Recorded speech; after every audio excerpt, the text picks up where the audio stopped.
ესეთი ტუჩებით დავიწყოთ. I'm a single lady.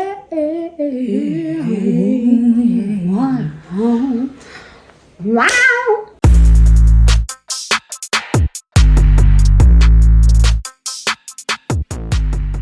გამარჯობა. გამარჯობა. მეგობრებო, დღეს ჩვენ განვიხილავთ ალი აბასის 2024 წლის ფილმს შეგირდი, რომელშიც თამაშობენ სებასტიან სტენი და ჯერემი სტრონგი. არ ვიცი ამ ორ სახელს რატო ჩავხედე, ესეთი თქოს ეს ორი მსახიობი ძალიან არ მიყვარდა, ეს განსაკუთრებით ჯერემი სტრონგი, მაგრამ მაინც. ფილმი არის ტრამპის, დიახ, იმ ტრამპის, რომელიც მარტო სახში მეორე ნაწილში თამაშობს, როგორც ექსტრა მსახიობი. მაგის ბიოგრაფია არის ორ ოსკარზეა წარდგენილი, სებასტიანი როგორც თავარის მსახიობი კაცი და არაქალი და ჯერემი სტრონგი როგორც თავარი ანიმაციური პერსონაჟი. როგორც supporting მეორე ხარისხოვანი კაცი. ჯერემი სტრონგი არის ჩემთვის ყოველთვის პირველი. რას ნიშნავს მეორე კაცი? საინტერესო სასაუბრო ნამდვილად არის.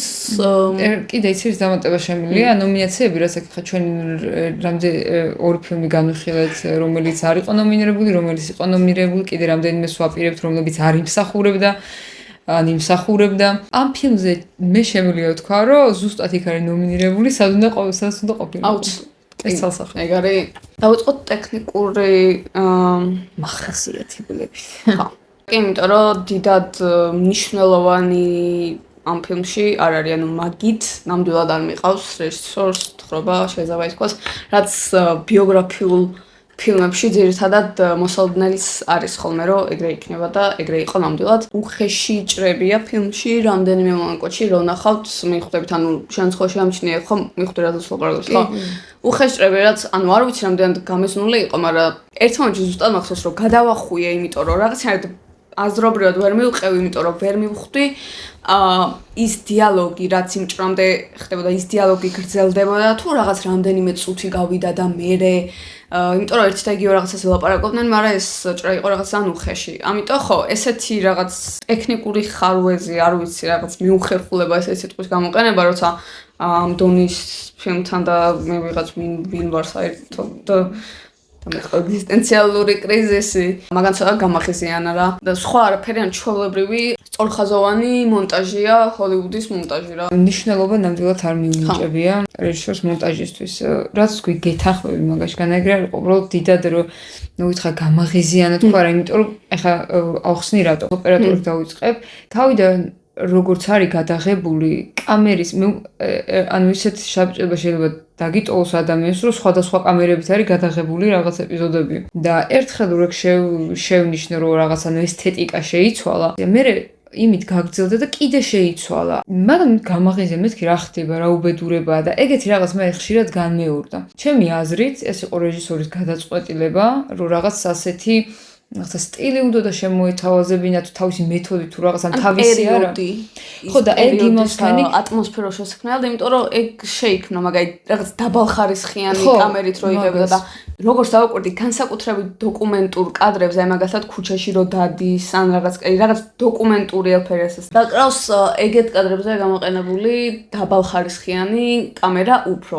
რო ვუყურებდი და ჩემო გამოიერა და მეკითხება, რომ ძველ ფილმს უყურებო, ანუ ადრე გადაღებულიაო და ანუ მაგას ესე იგი ანუ მართლა ქმნის მაგ ატმოსფეროს, რომ გგონია რომ იმ დროს გადაღებულია რა, ეგ კარგად გააკეთა, მაგრამ ეგ მესმის რას ამბობ. თავიდან იყო გამაღიზიანა, მე მივხვდი რომ ასე ქონდა გადაწყვეტილი და ეგ ოღონდ მაყურებელზეა დამოკიდებული, თუ მიიღებ ამას, აღარ გაგაღიზიანებს, თუ არ მოგწონს ზოგადად ასეთ რაღაცები, ასე შეიძლება მაყურებელს მაგრამ მაინც შეჩვევის ამბავია, იმიტომ რომ 2 საათიანი ფილმია და რაღაც მომს მერე ეჩვევი ჩვეულებრივად.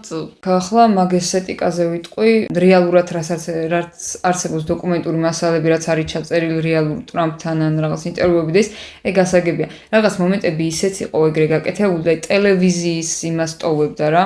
უბრალოდ დაბალი ანუ ძველი ფილმის იმას კი არა მხოლოდ უბრალოდ რაც ახსენი ტელევიზორებში როგორც აი ეგის ქონდა და რაღაც ზუსტად ბიზნესმენი რო რაღაც აიგეთი ფიგურაა და ამიტომ ხო არ გადაწყვიტა თქო და ეგ რაღაც მეთოდად გამოიყენა რაც მისაღებია ანუ იმ ხრივ რომ რატომაც არ უნდა ცადოს რამდენად ძენს ეს ყველაფერი ღირებულება ფილმს ეგ უკვე საკითხია არა დიდად ხო ანუ დიდად მაგაზე არ არის ნამუშევარი და თქოს უფრო იოლად გამოვიდა ამ კამერების ცვალებადობით და მაგ ეფექტის შექმნით იმიტომ რომ დიდად თვითონ პერიოდის შექმნაზე როგორც ანუ production design-ზე რაღაცა მაგ ხელა ყურადღება არ არის გამახვილებული არც დიდად არც არაფერი იყო ეხლა ამ მხოლოდ ამით ვერ გამოძრებოდა რა. იმიტომ არის ალბათ თვალსაც რო აღიზიანებს რომ რაღაც კავშირს ნაკლებად პოულობ. ანუ ხვდები რატო უნდა და მაგრამ მარტო ეს მეთოდი რაც გამოიყენა არ არის საკმარისი იმისთვის რაც რეალურად უნდა. ხო ზუსტად. ერთი რამის ხამდა უბრალოდ რომ IMDb-ში რო შევედი მე ეწერა დოკუდრამა ჟანრებში თუ არ ვცდები დოკუდრამა. ნუ ხო ეგეთ დოკუმენტურთან დაკავშირებით რაღაცა ეწერა დოკუდრამა იქნებოდა ალბათ. კადრები განსაკუთრებით რომელიც ახსენე აი ქუჩას სერიალს და რაღაც გამახსენა რაღაც აი ოფისი როგორც არის გადაღებული სერიალი რა აი შორიდან რო უღებს მიზანსცენას გულისხმობ და არა მხოლოდ ამ ეფექტს რასაც ველაპარაკეთ მე დაგონცა აი მაგასთან დაკავშირებით მაშინ ერთ რაღაცას დავამატებ, იმიტომ რომ მეც მინდოდა ამ სერიალის ხსენება და ჯერემი სტრონგი ახლა რითაც ანუ ყველამ გავიცანი და შევიყვარეთ. მემკვიდრეობიდან აი მან არის ხოლმე, როდესაც არიან ტელევიზიის ოფისში და რაღაც იქ არის ხოლმე უცებ მიზუმებები. ზუსტად ეგეთი ტელევიზიას რაც ახასიათებს, ესეთი ისინი. ამ მხრივ ეგეც გამახსენდა მაგრამ Succession-ი სხვა მხრივადაც გამახსენდა და ბარემ თუ გინდა ვახსენებ თუ შენ ამაზე რამის დამატებას არ აქვს. მაშინ ახლა ვიტყვი ხმოვან რიგზე, ანუ sound effect-ები დიდად არ იყო, რამაც არის ყურად საღები და რამე ყურადღება მისაქცევი, რაც გასაგებია, რომ რატომაც რო და ბიოგრაფიული ფილმია და დიდად ასეთ რაღაცებს ყურადღებას არ აქცევენ. როდესაც ფილმი თავდება, აი მაგ მუსიკამ ამ soundtrack-ის ავტორი არის მარტინ დირკოვი და ძალიან გამახსენდა ზუსტად Succession-ის ისა. რაღაც ის წამოიღო რა. აი ეს iconic soundtrack-ი Succession-ის. მოკლედ აი რას გულისხმობ ეს ლეგატოები და გაწერილი ბგერები და ეს ორკესტრის საშუალებით დაკურდეს სიმებიან ხემიანი საკრავების ის იყო რა. ხმები და ძალიან გავდა მაგ ხარ რა თქმა უნდა იგივე არ იქნებოდა იგივე საუნდტრეკს ხო არ გააკეთებდა მაგრამ რა ვიცი შეიძლება გავლენაც იყო თქო იმიტომ რომ შეხედე ჯერემი სტრონგი თამაშობს ეს კამერების ასეთი მუშაობა ეს მუსიკა შეიძლება უბრალოდ ალიაბასი რაღაც თაყვანისმცემელი არ რაღაც ანუ უბრალოდ ასე დაემთხო განავერ დაემთხეოდა მაგრამ შემეს უნდა აღვნიშნო მემკვიდრეობაში ეს მუსიკა რო იდება ლოგანი არ ქვია ლოგან როი არის მთავარი ხო ისეთ მომენტში ირთვებოდა ხოლმე ეს მუსიკა რომ ის ძალას ეს აი ნომერ პირველი რო იყო და რაღაც უძლიერესკაზე რაღაც აი ის მოქონდა. აქაც ბოლოს რო ტრამპი რომელიც იხედებოდა ეს მის თვალში არეკლილი ხედი, აი რაღაც აი როგორი ძლიერი და აი ამაღლდა რა. ეგეთი იმას ეგეთ პორტრეტს გიქმნის რა ძლიერი ადამიანის ეს ბოლოს ეგ მუსიკა რომ შევა ძალიან კარგად თამაშობ ჩემთვის მაგალითად კარგად ითამაშ ჩემზე რომ აი რაღაც ტრამპი მართლა კი ცუდი ტიპია პიროვნულად ეს რაღაც უღირსი საქციელები ვინ გადააგდო რა გადააგდო სოს როგორ ექცევა ასე შემდეგ რა თქმა უნდა არ მოგწონს მაგრამ აი მაგ მომენტში როგორც ძლიერი ბიზნესმენი გონიან და ხა გინ არ გიდო ძალიან ჭკვიანი ტიპი რა აი ეს ყველაფერი უღირსობების გვერდზე ჩემთვის მაგალითად აი მაგ მუსიკის საშუალებით იმ კადრის საშუალებით ყველაფრით დადგა როგორც აი ძალიან ძლიერი პიროვნება რა გამოვყოფთ რა თქმა უნდა რაც გამოსაყოფია და ვექს გამოსაყოფია ორ მთავარ პერსონაჟს და ორ მთავარ მსახიობს სებასტიანს და ჯერემის ივანა ტრამპის როლზე არჩეული მარია ბაკალავა არ ვიცი ვინ არის მსახიობი და იმედი მაქვს რომ კაი ხანი მინიმუმ არსად არ უნახავ იმიტომ რომ ან პერსონაჟი საშინელება იყო ან შესრულება საშინელება იყო ეს უნდა მეთქვა კი შემიძლია დაგეთანხმო დავიწყოთ ტრამპის პერსონაჟით და ჩვენი Sebastian Stan ტრამპს არ ვუყურებ როგორც ადამიანს და მე ამის აღერებს არ ვწყვეტი ანუ ტრამპს ვუყურებ როგორც არა ადამიანს შემიძლია თქვა პოლიტიკაში არ გადავშვები იმიტომ რომ არც პოლიტიკოსი ვარ და არც მაინც და მაინც დიდად პოლიტიკური ადამიანი მაგრამ ჩემი წარმოდგენები გარკვეულ ფაქტებზე დაყრდნობილი წარმოდგენები რაც ტრამპთან დაკავშირებით მაქვს მგონია რომ სრულიად გამართლებულია და ალბათ უფრო მეტი დამეთანხმება ვიდრე არ დამეთანხმება რომ ეს კაცი დადებითი პიროვნება ნამდვილად არ არის რითიც დავიწყე რომ ადამიანად არ აღვიქვამ თითქოს. არ თვითონ სებასტიანმა უფრო დამანახა რაღაც მომენტებში მისი ადამიანური მხარე, თუნდაც მისი სისუსტეები, თუნდაც ის რომ რეალურად ამ ფულის სიყვარულით და დიდების სიყვარულით გამაგრებული გულის შიგნით სადღაც არის რეალური გული, რომელიც ფეთქავს, რომელსაც უყვარს და ასე შემდეგ. მაგრამ არც ერთი წამი არ გამჩენია ის კითხვა, რომ აი რეჟისორი როგორ არის განწყობილი ტრამპის მიმართ. ეს უნდა დავამატოთ, რომ გადაცემა რო არის actors and actors, სადაც მსახიობები ერთ-ერთზე ლაპარაკობენ და განიხილავენ თავიანთ იმ წლის ფილმებს და ნუ ზოგადად სხვა ფილმოგრაფიას ეხებიან. როგორც თვითონ სებასტიანმა აღნიშნა ერთ-ერთ პრეს-კონფერენციაზე, არც ერთი მსახიობის აგენტმა არ მოინდომა, რომ მის კლიენტთან ელაპარაკა სებასტიანს იქიდან გამომდინარე, რომ ტრამპის როლს ასრულებდა, რაც ძალიან საინტერესოა, იმიტომ რომ ეხლა ოსკარზეა ნომინირებული და ვინ აძლევს მსახიობს ანუ ნომინაციას თვითონ მსახიობები აძლევენ. აი მოდი ახლა დავიწყოთ თუ უშუალოდ პერსონაჟის განხილვით. კომპლექსური პერსონაჟი არის. ძალიან.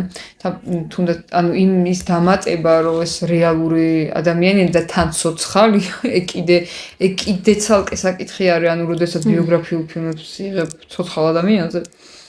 და ასეთ პრობლემური სახელის მქონე ადამიანზე რა. აი ზუსტად ეგ ორი მხარის წარმოჩენა ადამიანურის და არაადამიანურის შენ სიტყვებს დაგესესხები. გასაგებია რომ რეჟისორი წამართავს ასეთ რაღაცებს, მაგრამ სებასტიანის ნამუშევარი უფრო დავინახე ვიდრე რეჟისორის. კი, მეიქაპი მართლა ძალიან მაგრამ მუშაობს რა, ის კი, ანუ სებასტიანის დამსახურებას, აი რომ საერთოდ მავიწყდებოდა რომ ეს სებასტიანი იყო, მაგრამ არ ვიცი, რაღაც მეიქაპი მუშაობს რაღაცაზე, რამაც სრულიად შეცვალა გარეგნულად სებასტიანი. უბრალოდ გამმარტავ რას გულისხმობ, რომ სებასტიანის ნამუშევარი უფრო ჩანს საუბარზე, რაღაც ტუჩებზე, მეტყველებაზე, მაგაზე არა საუბარი, ანუ შინაგანად, ტრამპის შინაგან მდგომარეობას გულისხმობ რა.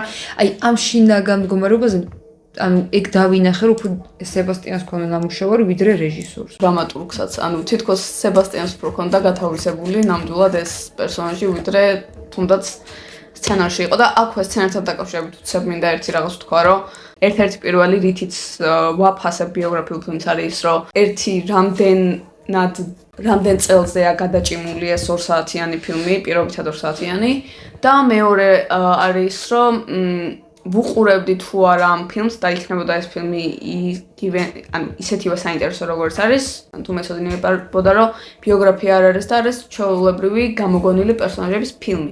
ამ ფილმში მინდა ვთქვა, რომ ჯერ პირველთან დაკავშირებით რაც მოგვიანებით ვიტყვით, არ იყო კარგად ნაჩვენები დროისვლა, იმიტომ რომ რამდენჯერმე გამიჩნდა შეკითხვა, რომ ეს რამდენი წლის მერე ხდება. ბუნდოვანი იყო დროისვლა ძალიან. მით უმეტეს, რომ იმასაც არ იყენებს, ანუ იმით ჩიტინგს იმითაც არ აკეთებს, რომ დააწეროს მაინც რომელი წელია. ის ესთეტიკა, რასაც ვილაპარაკეთ, ის ეფექტს რაც იყენებს, რჩება მაგ ესთეტიკად მთელი ფილმი, ამიტომ ვერ გახვედრებს, ანუ ვერაფერს რო ანის დასაწყისში. წყარო ვერ იქნება ვერაზროს, ეს რომ რაღაც ცოტა ძველი კამერით იღებს. დინამიკაშიც რაღაც ცვლილებები ამ პერსონაჟების და რაღაც დროთა განმავლობაში როგორ იწერება. ეგ საერთოდ არ ჩანს კარგად, აი რაღაც ძალიან აბსურდული გადასვლებია თითქოს რა. ხო, მომინდებოდა თუ არა ამის ნახვა, ეს რო არ ყოფილიყო ტრამპი და მე მგონია რომ არა, იმიტომ რომ ჩემთვის საკმარისად ძლიერი არ იყო. სავარაუდოდ ისევ ამ პირველი ფაქტორიდან გამომდინარე, რომ შეიძლება ესე ვიღაცა ვინც უსმენს და რაღაც ანუ იფიქროს, რომ კაი ხა რა მნიშვნელობის შეიძლება იყოს ეგ დაუშვათ, როცა სათქმელი ნარატივი მიყვება, ანუ აზრს იგებ, უბრალოდ რაღაცეები რჩება ბუნდოვანი უფრო ემოციის დონეზე და თუნდაც აზრობრივად, რომ ეს ასე რატომ მოხდა, ეს ზუსტად როდის შეიცვალა და რამ დაათრიგერა, რამ გამოიწვია შემდეგ.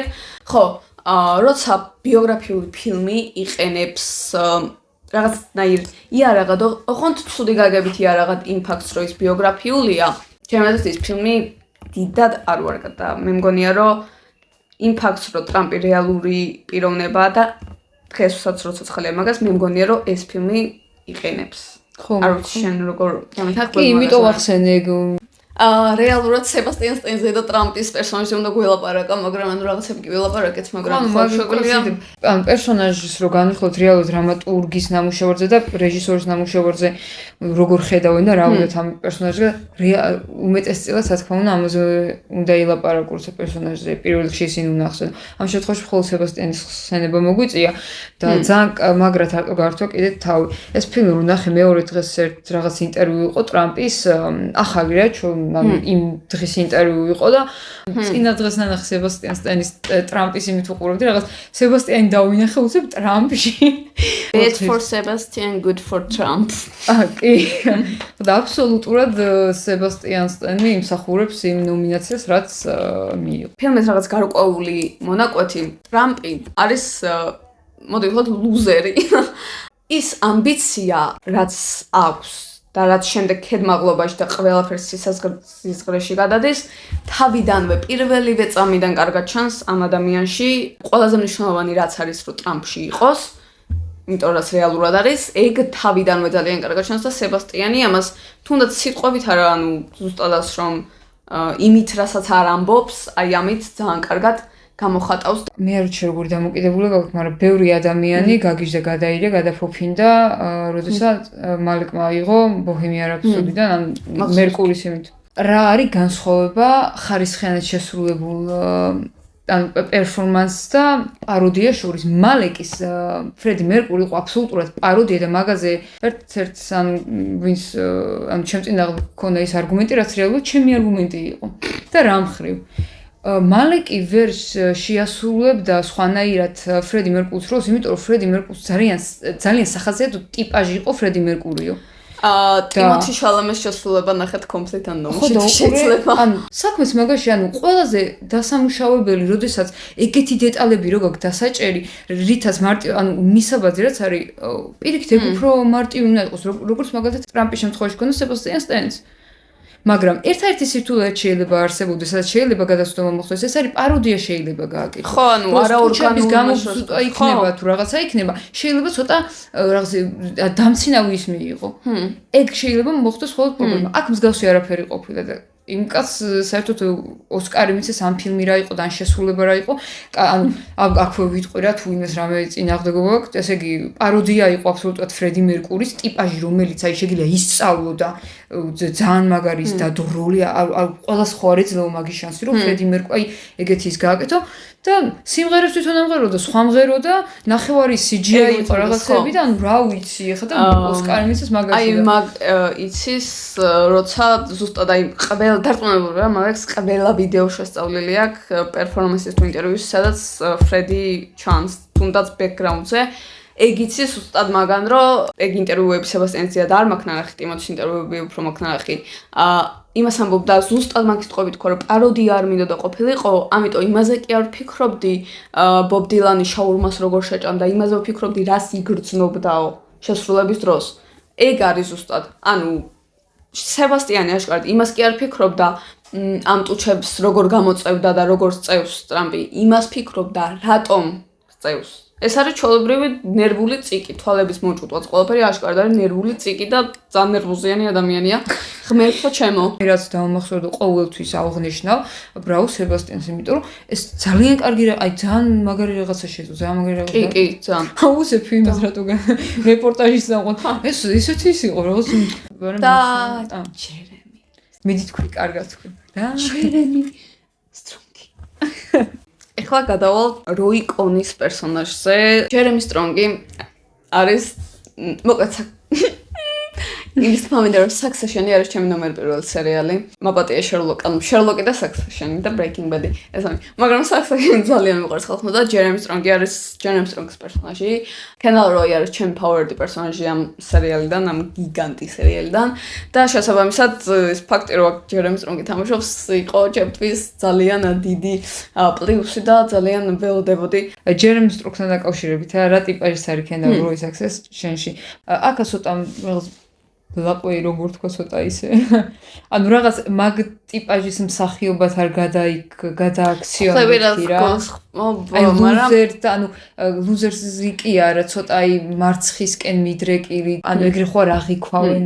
მაგასთან დაკავშირებითაც და ანუ ზოგადად ვიტყვი როი კონის პერსონაჟზე რაღაც. არის ესეთი სერიალი Fellow Travelers, არის 80-იანი წლების შიცის ეპიდემიასთან დაკავშირებით და როგორც ვიცით, რომ როი კონიც ჩართული იყო პოლიტიკურ დონეზე, ისე რა თქმა უნდა თვითონ ჰომოსექსუალი იყო. იმის თქმა მინდა რომ იმ სერიალშიც როი კონის პერსონაჟი არის. მინდა აღნიშნო რომ იმ სერიალიდან გამომდინარე ცოტა სხვა შთაბეჭდილება მქონდა შექმნილი.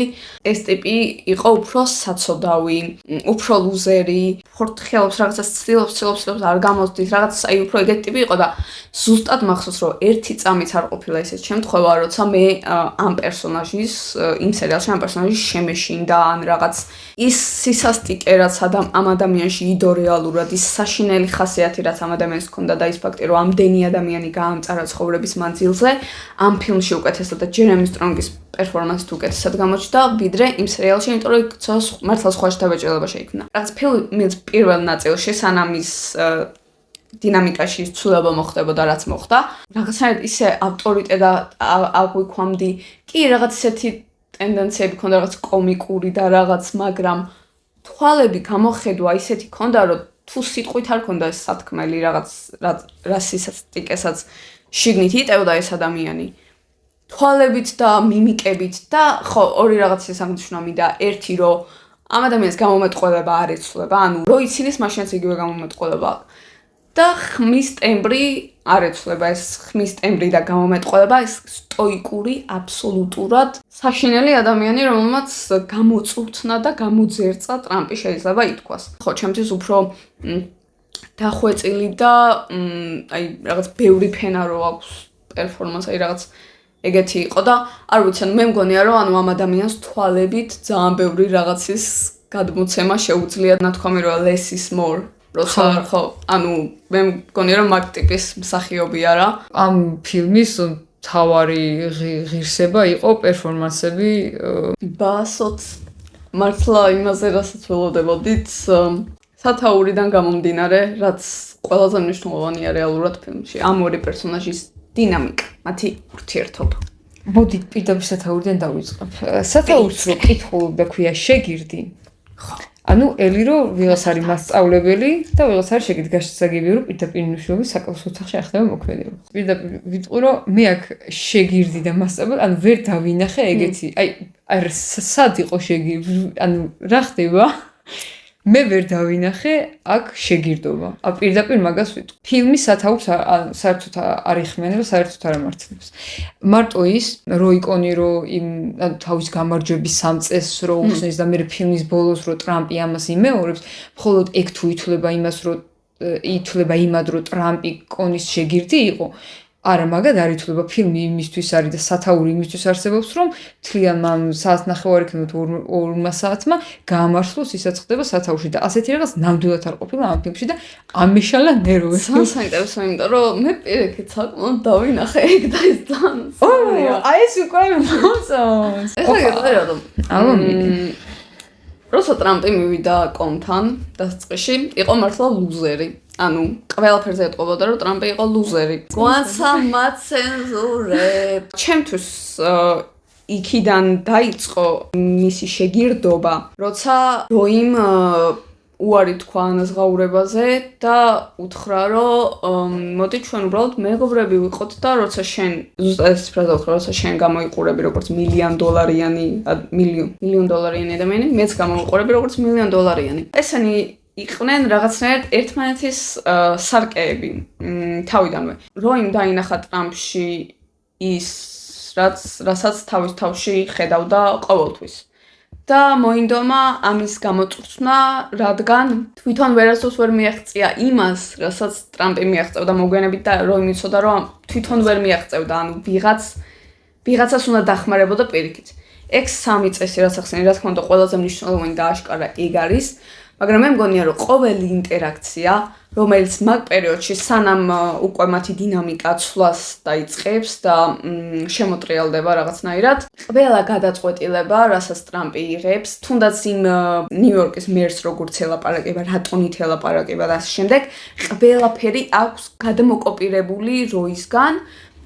იმ დონეზე რომ ზოგჯერ როიც ეუბნება რომ ცოტა ზედმეტი მოგდის. ჩემთვის ეს იყო ზუსტად ის რომ ანუ ამას უყურებდა, მაგალითად ყავდა ეს როგორ ელაპარაკებოდა, რა ხერხებს იყენებდა თუნდაც და მე დავინახეთ ფილმის მეორე ნაწილში როცა დინამიკა შეიცვალა რომ უკვე როის წინააღმდეგ იყენებდა ამ ხერხებს, ის თუნდაც ის რასელი რო გამოაგდო სამსახურიდან. ეგ ყველაფერი, ყველა გადაწყვეტილება, ყველაფერი ქონდა აბსოლუტურად აღებული როისგან. ის სამი წესი, რაც ბოლოს სცენაში იმეორებს და რაც რა თქმა უნდა, ეგრე იქნებოდა, ეგეც ძალიან ბანალურია, like obviously. რა თქმა უნდა, ეგრე იქნებოდა.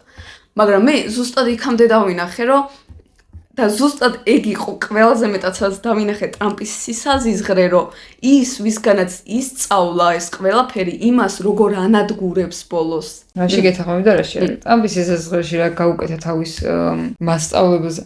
კი ბატონო, თავიდან ფილმი რო იწყება, მასე ეგეც კი ბატონო. ანუ თავიდან მართლა ისე უყურებ, რომ ნამდვილად მოსწავლდა შეგირდი.